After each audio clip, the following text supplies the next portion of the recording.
Welcome to From Manuscript to Ministry, created and produced by Elder William Moore, the podcast where faith meets the written word. Each week, your hosts David and Martha dive into powerful, self-published books by Christian authors who are boldly using their God-given voices to impact the kingdom. Whether you're an aspiring writer, a reader seeking spiritual growth, or a ministry leader in search of authentic resources, this is your space to be inspired, encouraged, and equipped. Let's explore today's featured book and uncover the life-changing message behind the manuscript. Yeah, it's funny when you type a destination into a GPS, there's just this ingrained expectation of efficiency. Like you want the fastest, most direct route possible. Yeah, you want that clean blue line. Exactly, the clean blue line that just routes you around all the traffic and takes you straight to the finish line without a second thought. It creates this total illusion that progress is supposed to be, perfectly smooth, like an unimpeded path. Oh, for sure. And that's really become the modern expectation for just about everything, right? Like our careers, our relationships, and certainly our personal growth. Yeah, but then, you step off the pavement and you actually look at a topographical map of a real mountain climb, and suddenly that straight blue line completely disappears. It's gone.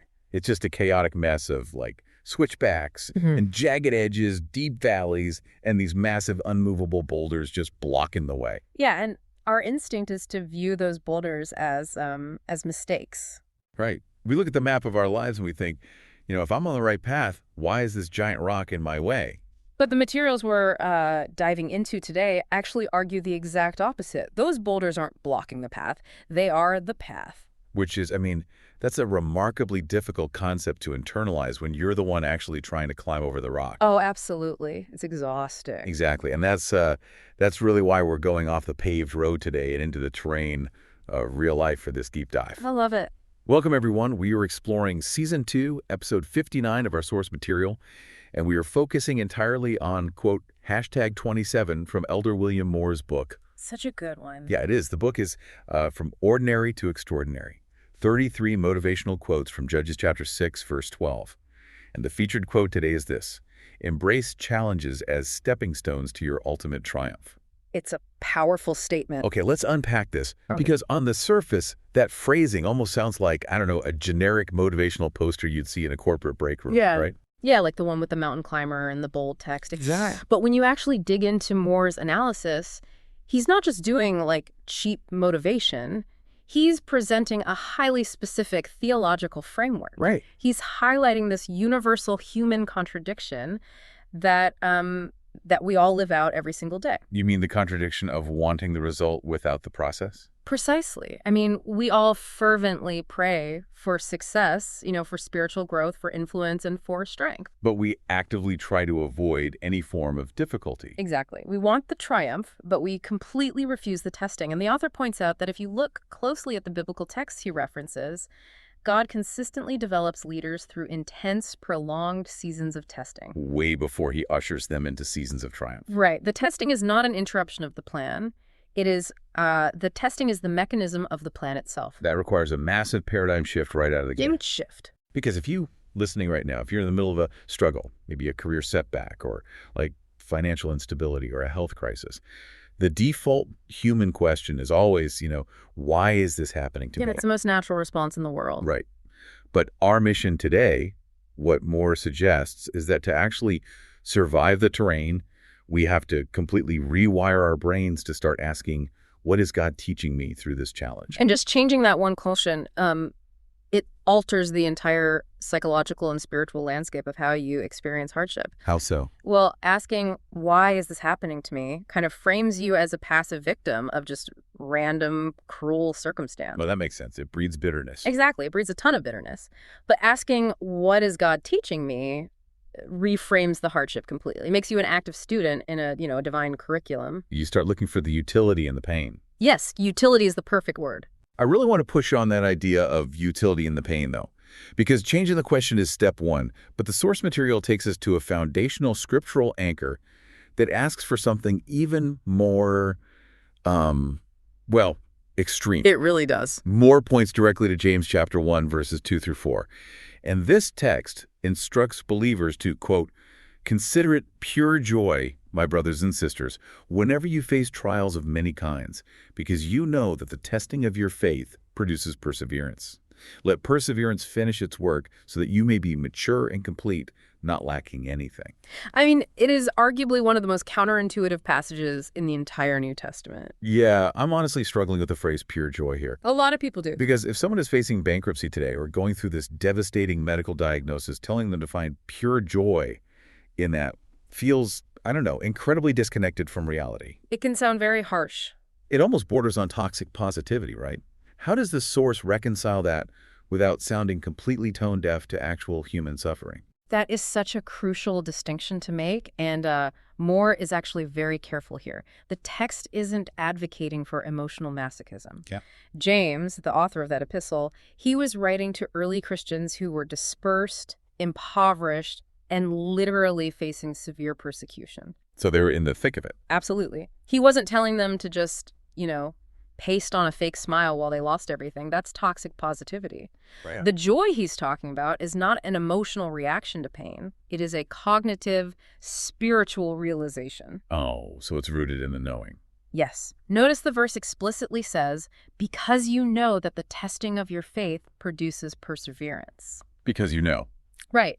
The joy comes from recognizing the ultimate outcome of the trial, not the trial itself. It's like, think about the process of tempering steel. Like the metallurgical process. Yeah, exactly. Yeah. If you want to make a steel blade unbreakable, you don't just pour the metal into a mold and leave it alone. Right, because that makes it brittle. Exactly. It'll just shatter the first time it hits something hard.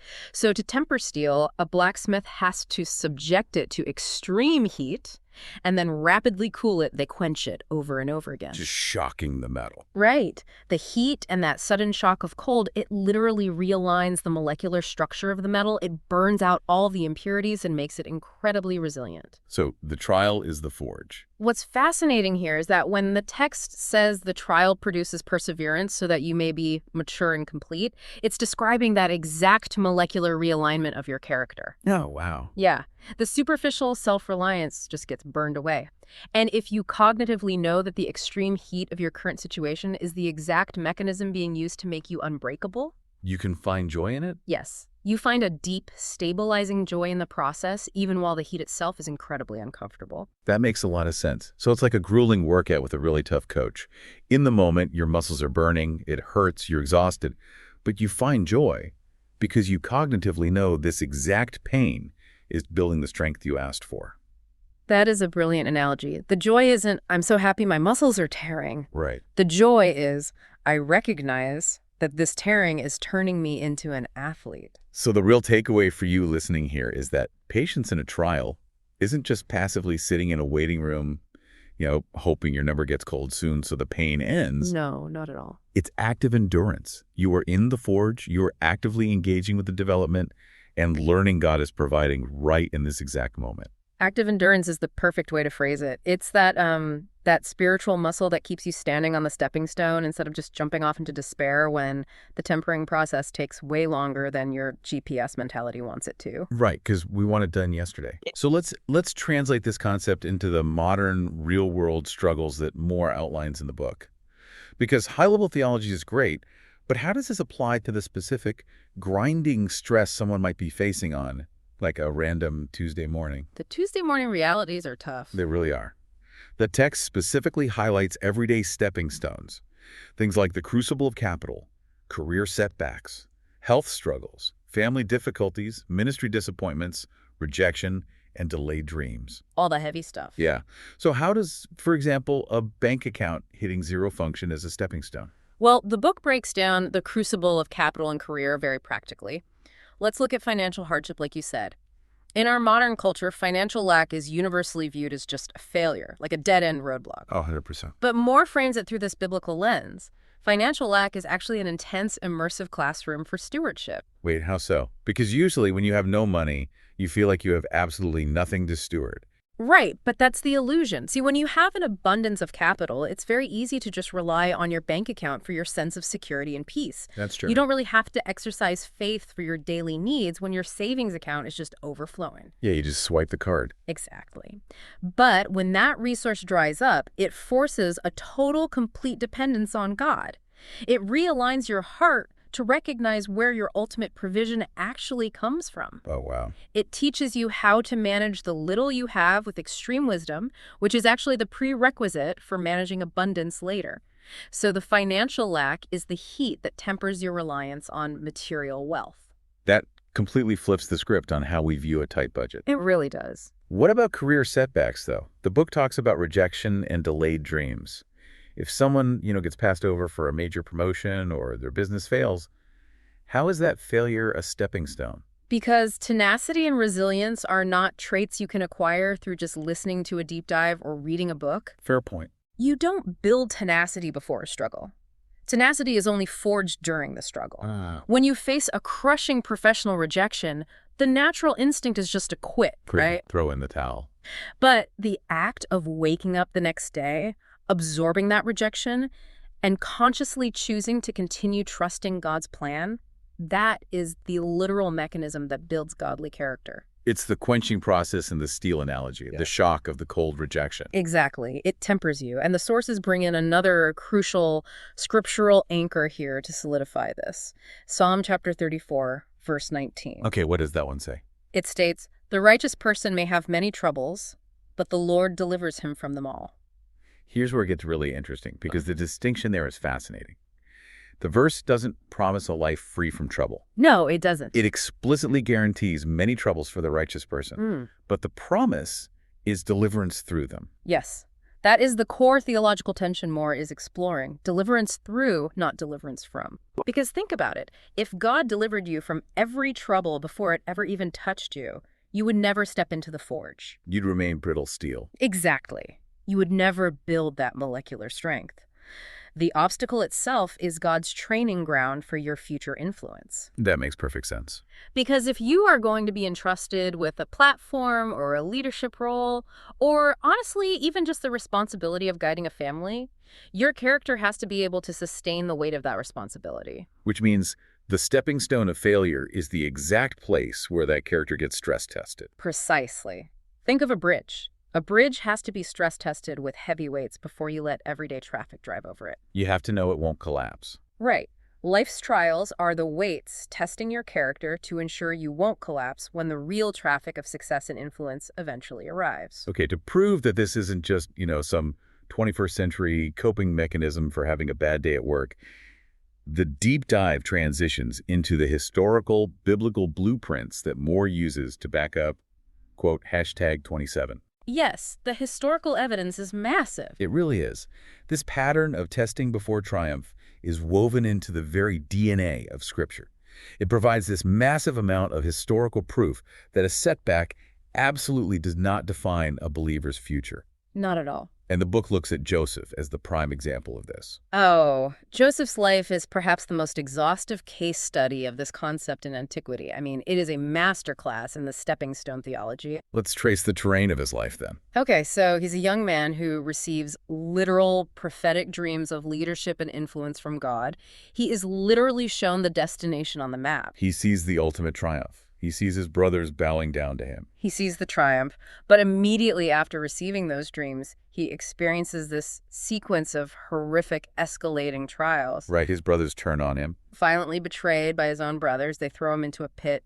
Then he is trafficked and sold into slavery in a foreign country, Egypt. It's a total nightmare. And it gets worse. While he's acting with complete integrity in Potiphar's house, he is falsely accused of sexual assault and thrown into this subterranean dungeon where he is forgotten for years. I mean, if anyone had the right to look at the sky and scream, "Why is this happening to me?" it was Joseph. Without a doubt. From the outside, it looked like every single one of those events was taking him further and further away from the dreams God gave him. Like the pit, the auction block, the prison. These look like massive permanent roadblocks. They look like the end of the story. I mean, most people would say, well, God's plan failed. Right. But Moore's analysis forces us to look at the mechanisms of those locations. Our scriptural anchor for this is Genesis chapter 50, verse 20. Okay. Decades later, Joseph has interpreted Pharaoh's dreams and has been elevated to the second most powerful man in Egypt, effectively running the entire empire. Incredible turnaround. He finally faces his brothers, the very men who threw him in the pit, and instead of executing them, which he had the power to do... And arguably the right to do, culturally speaking. Right. Instead, he makes this profound theological statement. You intended to harm me, but God intended it for good to accomplish what is now being done, the saving of many lives. Wow. So he recognized the alchemy of it all. He saw that the evil done to him wasn't an interruption of God's plan, it was the necessary catalyst for it. Exactly. And we have to look at how it was the catalyst. The pit wasn't just a burial ground, it was the geographical stepping stone that physically moved him to Egypt. Because without the pit, he never gets sold to the Ishmaelites. Right, and he never gets to Potiphar's house. Let's talk about Potiphar's house, because he goes from being a favored, slightly arrogant teenager in his father's tent to a slave. How does becoming a slave prepare him to rule an empire? By teaching him the culture, the language, and the economics of the exact empire he is destined to run. Oh, that's brilliant. Potiphar wasn't just some guy, he was the captain of the guard. By serving in his household, Joseph learned Egyptian administration from the ground up. He's getting an education. A literal master's degree in Egyptian governance. He learned how to manage an estate, how to handle accounts, how the political class operated. He was getting all of this training while wearing the chains of a slave.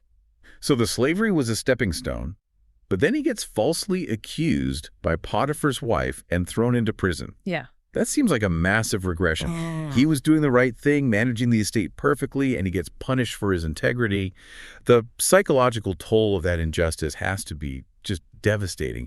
How does the prison function as a stepping stone? Because it wasn't just any prison. If you look at the text, it was the specific prison where the king's prisoners were confined. Oh, interesting. It was a holding cell for political prisoners, administrators, and officials who had fallen out of favor, like the chief cupbearer and the chief baker. So he's surrounded by government officials. Exactly. And in that prison, Joseph is put in charge of managing the inmates, so now he is learning the internal politics of Pharaoh's court from the men who used to actually work in it. Wow, networking in a dungeon.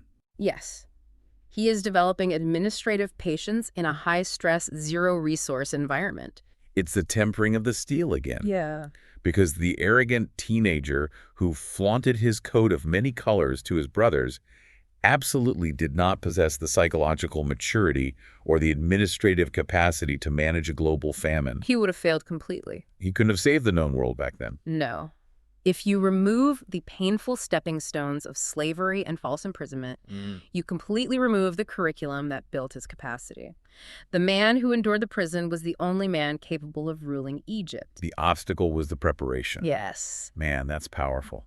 The book also unpacks the life of Moses, which is fascinating because we tend to just think of the highlight reel with him. Right, with the Charlton Heston stuff. Exactly, the burning bush parting the Red Sea, the Ten Commandments. But Moore frames Moses' 40 years in the wilderness of Midian as the ultimate career setback. Oh, it's a setback on a scale that is really hard for us to comprehend today. Paint that picture for us. Well, Moses spent the first 40 years of his life as a prince of Egypt. He had absolute power. He had the finest education in the ancient world, military training, and just massive cultural influence. He was at the absolute top of the food chain. But then he tries to step into his calling in his own strength. He sees an Israelite being beaten. He acts impulsively out of anger, murders an Egyptian taskmaster, and has to flee for his life into the desert of Midian. So he goes from living in the most advanced palace on earth to being a fugitive in a barren desert. Yes. And he stays there for 40 years. 40 years. Just imagine the psychological weight of that delay. For 4 decades, Moses is living in total obscurity, herding sheep. Every single day. Every day, waking up, looking at sheep, and probably thinking about the palace he left behind. The internal narrative had to be, I blew it, my temper disqualified me, my best days are behind me, I completely missed my calling. It's the ultimate delayed dream. But Moore argues that this wilderness wasn't just a punishment. It was a highly specialized period of development. Yes, it was. But how? I mean, how does herding sheep in a desert prepare someone to confront a pharaoh and lead an entire nation? We have to look at the psychological shift that was required for the job.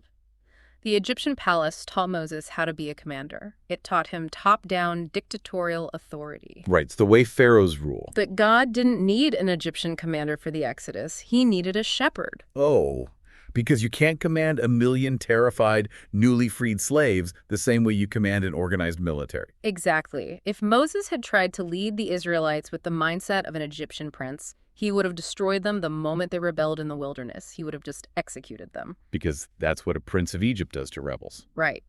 So the 40 years in Midian literally rewired Moses' brain. Taking care of stubborn, wandering sheep in a harsh environment strips away your ego. It has to. It teaches you deep, enduring patience. It teaches you how to guide rather than force. And most importantly, it teaches you how to rely on God for water and protection in the desert rather than relying on the Egyptian supply chains. So the desert season was the exact stepping stone that allowed Moses to overcome his fatal flaw of impulsive anger. Yes, it was the necessary training ground where he learned to actually hear God's voice, which of course culminates in the burning bush. And notice that God doesn't speak to Moses from the burning bush while he's in the palace. That's a great point. God speaks to him after the 40 years of obscurity have done their work.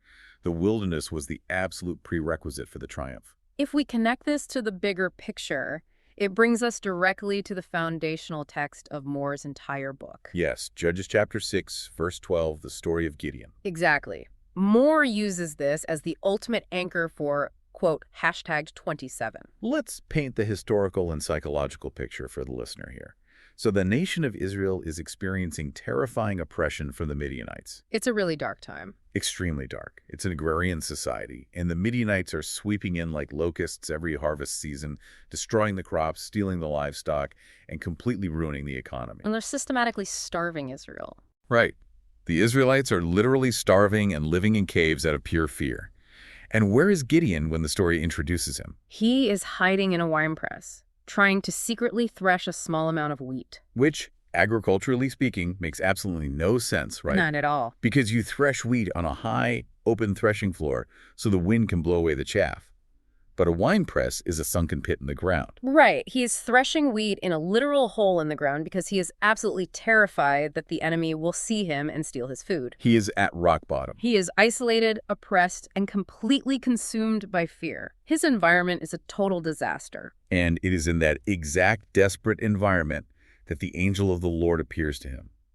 And the angel says, "The Lord is with you, mighty warrior." The profound takeaway here is the timing and the title. Yeah. God calls Gideon a mighty warrior, while Gideon is literally hiding in a hole. Which is almost comical, honestly. It is, but it shows that God speaks to the potential he is developing, not the cowardly circumstance Gideon is currently displaying. And Moore's analysis points out that the oppression, the fear, and the economic devastation were the environment, the catalyst God used to call Gideon out of obscurity. Yes. The text suggests that God's greatest victories often begin precisely in our moments of greatest testing. The national crisis wasn't a reason to abandon hope. It was the exact stepping stone God used to raise up a leader. Wow. God used the desperation of the times to strip away Gideon's reliance on conventional military logic. Because he eventually leads an army, right? Right, but ultimately, God whittles Gideon's army down from tens of thousands of men to just 300 men facing a massive coalition. Just to ensure they knew who actually won the battle. Exactly. The testing of Gideon's faith was extreme, ensuring that when the victory came, the glory belonged entirely to God, not to Gideon's military genius. So the winepress was the stepping stone to the victory. So we see this undeniable historical blueprint. Joseph in the pit, Moses in the desert, Gideon in the winepress. It's a clear path. But let's bring this back to the present moment for you, the listener. Yeah. Because it is very easy for us to sit here in a studio, read the text, and analyze Joseph and Moses because we have the complete book. Right. We can just flip to the end of Genesis. Exactly. We know exactly how their stories end. We know the pit leads to the palace. The benefit of historical hindsight makes everything look like a clean narrative arc. Right. But what if you are the one living it right now? That's the hard part. What if you're deep in the middle of a health struggle, or a bitter divorce, or navigating a dream that has been delayed for a decade, and the outcome is totally hidden from you? You can't just skip to the last chapter of your own life. No, you can't. So how does Moore suggest we maintain this biblical perspective when we are in the dark and cannot see the finish line? Moore addresses this by exploring the concept of faith in the unseen process, leaning into what he calls the catalyst effect. Okay, the catalyst effect. How does that work? Let's look at the scientific definition of a catalyst. In chemistry, a catalyst is a substance that provokes or significantly speeds up a chemical reaction without being consumed by the reaction itself. Okay. So if you put two chemicals in a beaker, they might react incredibly slowly. But if you introduce a catalyst, the reaction happens rapidly. Now, to the naked eye, you might look at that beaker and not see the molecular bonds shifting. It just looks like liquid in a glass. Exactly. It might look like nothing is happening, but the environment is highly active. Unseen elements are transforming. Exactly. Spiritually applied, Moore argues that your current trial is a divine catalyst. Yeah. You may look at your delayed dream or your health struggle and feel like absolutely nothing is changing. Like you're just stuck in the mud. Right. The external outcome looks static, but you have to trust that the catalyst is actively accelerating your spiritual maturity. It is forging wisdom through the pain of the experience. It is expanding your capacity for patience. The external outcome might not change today, but the internal outcome, the architecture of your character, is transforming every single day you remain steadfast. And to comfort the listener who is in that grueling, unseen phase, the source material provides several incredibly powerful scriptural anchors. Yes, these are so important. Let's start with Philippians chapter 1, verse 6. It says, "Being confident of this, that he who began a good work in you will carry it on to completion until the day of Christ Jesus." It's the ultimate promise of follow-through. Yeah. It frames God as an architect and a master builder. Yeah. You know, a human contractor might pour a foundation, run out of funds, and just abandon a half-finished house. We see that all the time. But God does not abandon his projects. If he allowed the stepping stone into your path, it is part of the blueprint. He will carry the work to completion. Which requires us to trust his timeline, not our GPS timeline. And then Moore highlights Isaiah chapter 43, verse 2, which has to be one of the most intimately comforting promises in all of Scripture. Oh, I love this one. It says, "When you pass through the waters, I will be with you. And when you pass through the rivers, they will not sweep over you. When you walk through the fire, you will not be burned. The flames will not set you ablaze." Notice the language of inevitability there. Yes. It doesn't say if you pass through the waters, it says when. It's a guarantee. It guarantees that the stepping stones will eventually take you through deep, terrifying waters and literal fires. But the core promise of Isaiah 43.2 is divine companionship. And that companionship fundamentally alters the nature of the trial. How so? God does not sit on the distant shore, perfectly safe, just yelling swimming instructions at you while you drown in the river. Right, like a bad coach. He is in the water with you. He is in the fire with you. The psychology of not being alone in your suffering changes everything.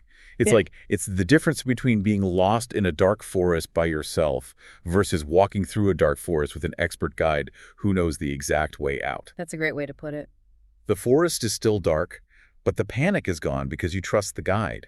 That divine companionship ensures we don't have to face the terrifying unknown alone. It means the fire is controlled. Because God is with you in it, it functions as a refining fire, not a consuming fire. Wow. Refining, not consuming. And that perfectly sets up the perspective shift required in 2 Corinthians chapter 4, verses 17 through 18. What does Paul write there? He writes, "For our light and momentary troubles are achieving for us an eternal glory that far outweighs them all.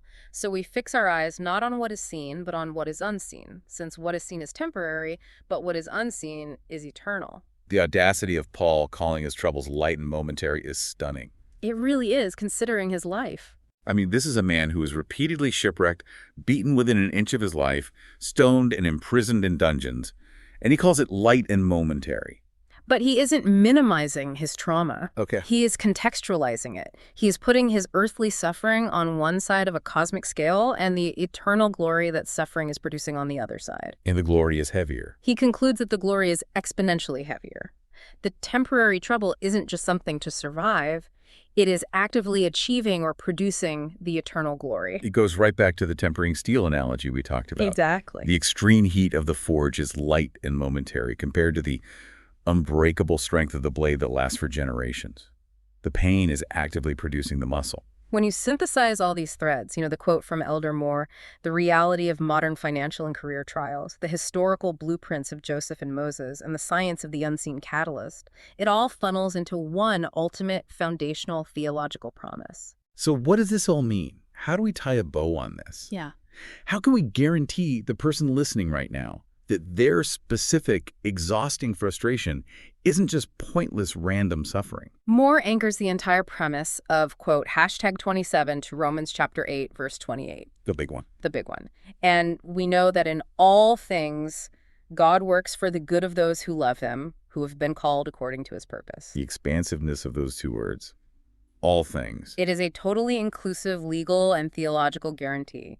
All things does not just mean the promotions, the healthy diagnoses, and the days when everything goes right. No. All things includes the career setbacks. It includes the rejections, the terrifying financial deficits, the delayed dreams, the betrayals, and the failures. Because of the promise in Romans 8:28, a challenge fundamentally ceases to be a dead-end roadblock. Exactly. It literally cannot be a roadblock if the creator of the universe is actively working it for your good. That is the alchemy of God's providence. Providence takes the raw, painful, jagged material of your life and weaves it into a cohesive architectural plan. The obstacle is alchemized into a stepping stone. That is the final brilliant polish on Moore's entire concept.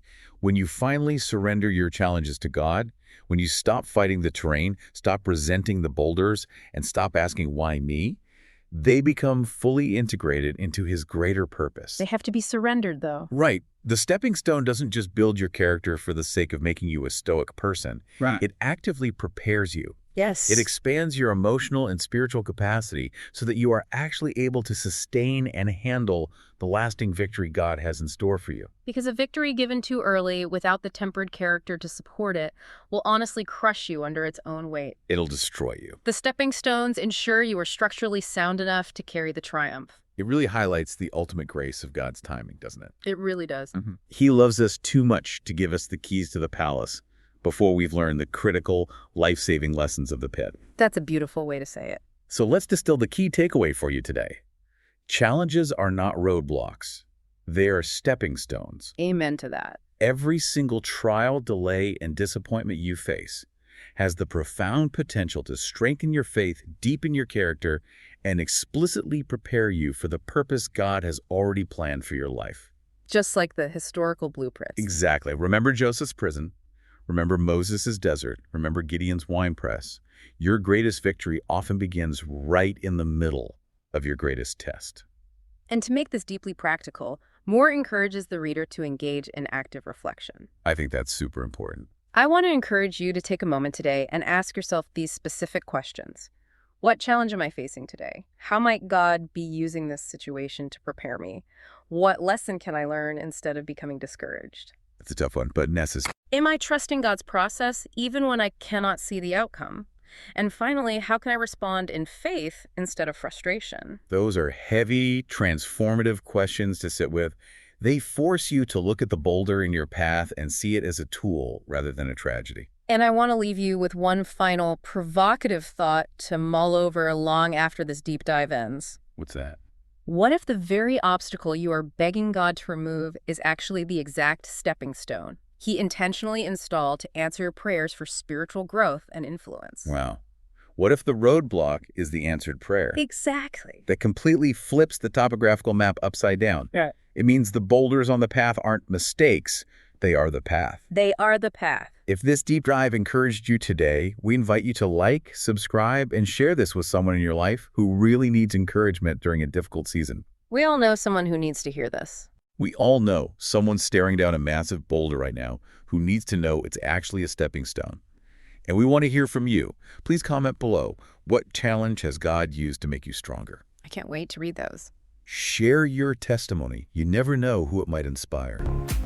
Thank you for joining us today. We invite you to continue following From Manuscript to Ministry, where timeless biblical wisdom and inspirational quotes help transform ordinary lives into extraordinary testimonies for the glory of God. Keep climbing. Thank you for joining us today on From Manuscript to Ministry. If today's featured book encouraged, challenged, or inspired you, we invite you to take the next step, purchase a copy, and support the author behind the message. When you invest in their work, you're not just buying a book, you're sowing into good ground and helping advance the kingdom of God through faith-filled storytelling. Don't forget to subscribe, follow, leave a review, and share this episode with someone who needs it. Your support helps these powerful voices reach even further. Until next time, keep reading, keep writing, keep praying, and keep walking boldly in your calling. God is still turning manuscripts into ministries.